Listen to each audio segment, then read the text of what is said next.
Real Madrid 2, Manchester United 0, and definitely the worst showing we've had from Manchester United in pre-season. Didn't deserve to win the game at all. I don't think we deserved massively to lose. I don't think Real Madrid were dominating us, but I think Real Madrid were definitely the better game coming out of that game, and they had a lot more control with the game. And you know what? We had the high of beating Arsenal 2-0, but now we've got the low of losing to Real Madrid 2-0. I'm going to say technically 1-0 because at the end of the day, that Bellingham goal was far offside. But my three main talking points is Onana is unreal. He's an absolute joke of a keeper. He looked fantastic today. Amrabat, Man United, please sign Amrabat now. It's probably my title. I mean, please sign Hojlund now as well. We evidently need a striker, but you could see today the biggest problem for United and the reason Manchester United lost that game was the lack of ball retention in midfield. You can see why Amrabat's needed. Eriksen could not keep up with the tempo and we lacked ball retention. And yes, Real Madrid is the most energetic, best midfield in the world. Bellingham, Tchouaméni, Camavinga and Luka Modric, you're not going to come up against the better midfield in world football. That midfield is arguably better than Man City's, but we looked way off the pace. Casemiro's passing was dreadful. Eriksen was absolutely non-existent. He could not cope with it. Mason Mount was a ghost. And Bruno Fernandes, who is Manchester United's most important midfield player, wasn't played in midfield. And then when we did play Bruno Fernandes in midfield in the second half, oh, surprise, surprise, Manchester United looked a lot better. And we will get into the player statistics. We will get into players' individual statistics, the match statistics, and I will give a full review of each player and player ratings. But I quickly want to talk about the game. I'm going to talk about what impressed me first. We're going to talk positives, then we'll talk negatives. Now, a lot of people are going to overreact. We've lost, we've finished. No, I'm not going to overreact. We're going to sign Amrabat. We're going to sign Hojlund. Those deals are very advanced. Those are likely to happen. And when I watch this game, the first two thoughts I think is we need a player like Amrabat. We need a player like Hojlund. Now, more importantly, we need a player like Harry Kane, but we're not going to get a player like Harry Kane. But what are the positives for me? Well, first of all, fingers crossed, smash the like button, pray that there's nothing bad with Kobbie Mainoo's situation and hopefully not a major injury. Positives though. Jadon Sancho looked very sharp. Jadon Sancho, the false nine, looked very, very good. A lot of people have been concerned about Jadon Sancho, but for me, I've been impressed with Jadon Sancho. Definitely came on, definitely made an impact, definitely looked better centrally. Big season ahead for Jadon Sancho. Another positive, Alejandro Garnacho. Garnacho was very bright on the ball. He was causing Carvajal a lot of problems. I think Garnacho could have played the full 90 minutes at the rate he was going. I think, we do lack that end product because Garnacho's young, he's raw. And if you want to look at the negatives and facts, that actually the only one in that person in our attack that does score goals is Rashford. Anthony doesn't score goals. Garnacho doesn't score goals. Sancho doesn't score goals. They get goals, but they're not like someone that can guarantee you 20 goals. Only Rashford can. But, Garnacho is young and Garnacho is exciting. And Garnacho, I love how direct he is, how he wants to take on a player, how he always wants to make things happen.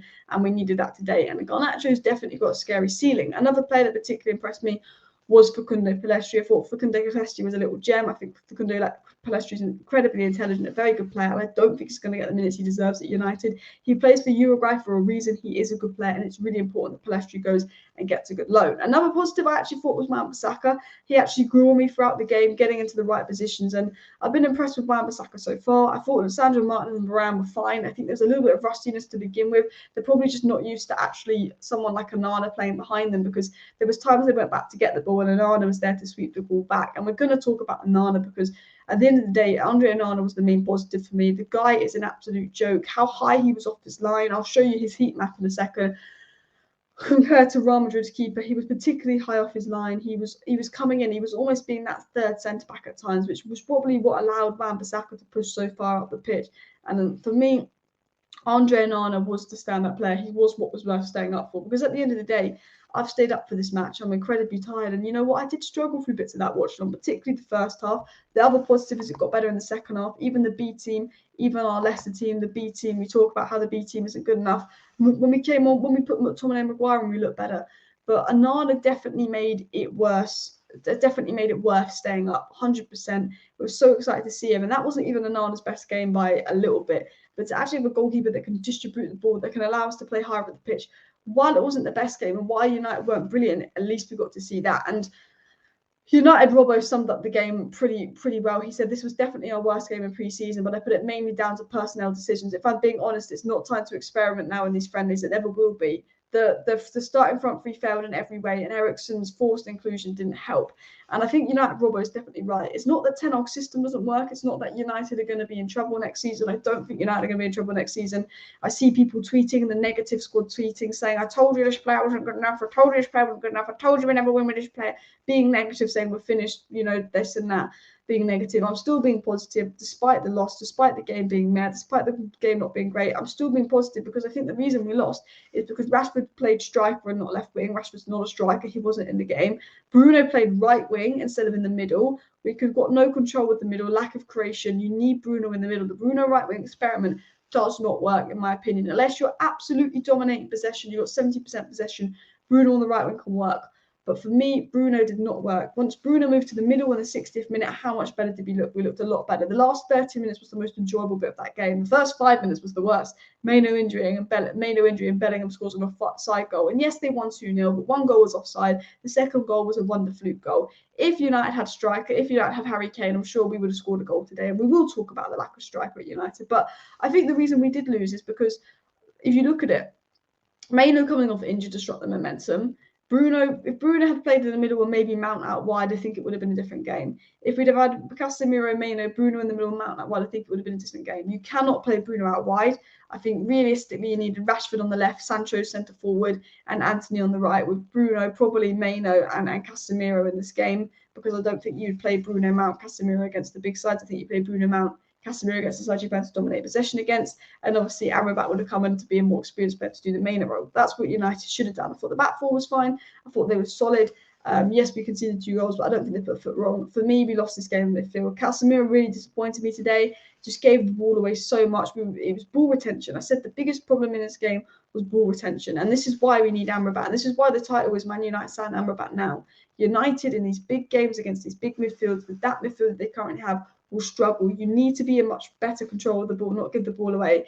And Amrabat is so key because ball retention will be a problem that costs us next season. Giving the ball away, struggling to break through. The big problem again with Real Madrid is they were so compact centrally. We weren't trying to break them through out wide. Why weren't we utilising the width? Had we had Anthony out wide and Bruno in the middle, I think we would have caused Real Madrid a lot more problems. But we're always trying to play through the middle. Casemiro is not a natural passer of the ball. That is his weakness. I love Casemiro. I think he's the best team in the world, but he's not a passer of the ball. Casemiro constantly trying to play through the middle is just causing problems. He was just giving the ball away. Eriksen was, for me, the worst player on the pitch, could not keep up with the tempo of the Real Madrid midfield, and that is why we signed Mason Mount, because at least while Mason Mount was poor, he could keep up with the tempo of the Real Madrid midfield. And I think Eriksen came on because Mainoo came off, and that explains, one, why we're getting Amrabat to not only help with retention, but Eriksen can't do it in those big games. And of course, Mason Mount was a bit invisible. Bruno on the right-hand side kept coming centrally. Rashford's strike is not his natural position, but also he wasn't making those runs. Garnacho was the only thing exciting in the first 60 minutes in terms of attack. I think that McTominay came on and was really, really impressive. Actually, Pelestri came on, was impressive. And Sancho came on, was impressive, and we got a lot better in the second half. And I think there's 2 reasons we got a lot better in the second half. One, because Bruno went back central and players were playing their natural position. And 2, I think Sancho centre forward helped us play a lot. Rashford's not a striker. We need to stop playing our best position players out of position, especially against Real Madrid. You can't experiment against a side like Real Madrid, and we should have just been playing our normal system. And I think Ten Hag's got to take some blame for that as well. But United Robert also mentioned that Onana's class, and he's absolutely brilliant, and they just need to build that chemistry with Onana and the team. And then he also agreed with me that Sancho and Bruno in the middle of the pitch with a proper right winger and Anthony made us look 10 times more organised in the second half, specifically when pressing. And I think that's important. I think we should have Mount number 8. I think we should have Bruno 10, Anthony as a right winger, Rashford as a left winger, and of course Sancho as a centre forward, with Garnacho being an impact sub. I think Garnacho was fantastic today, but he's still young. He can still be that impact sub. Now, we are going to quickly do some player ratings for Manchester United while we're here. Onana can get a nice 7.5. Wan-Bissaka can get a 7. Martinez Moran can get 6. Luke Shaw can get 6. Casemiro, he's got the highest rating here, but I'd honestly give him a 5 of his passing. Mason Mount was a 5. Bruno Fernandes was a 5.5. Probably a 6 because he got better in the second half. Alejandro Garnacho was a 7, and Marcus Rashford was a 5 for me. A lot of players not in the game, not enough shots, and for me, I've seen better from United. But anyway, that is my match reaction to the game. Let me know your thoughts down below. I'm just going to go through my notes and make sure I didn't miss anything. My notes said Bruno's better in the middle. Eriksen doesn't have the fitness. The midfield lacks retention. Amrabat's needed badly. You can also see why we need Hojlund, but Kane would be ideal. Our best players out of position. We need to utilise the width more. Onana coming off his line is brilliant. Onana is unreal. Hopefully the centre-backs will get used to Onana. The game isn't as bad as people were making out. Despite losing 2-0, we shouldn't be too negative. Garnacho was causing problems. I thought Anthony was a bit iffy at times, but he actually grew in the game. I thought Maguire was good, and I think it's silly that people were booing Maguire. I thought Pelestri looked good, but obviously we're not scoring the goals, and the lack of striker is obvious. And at the end of the day, what we left from this game is get Amrabat, get Hojlund. Obviously, I'd love Harry Kane, but that ain't going to happen. And keep Bruno central. I will do a 5-3-11 for this game tomorrow and the transfer news update tomorrow. Smash the like, smash the subscribe. Thank you for watching. See you next time. Bye.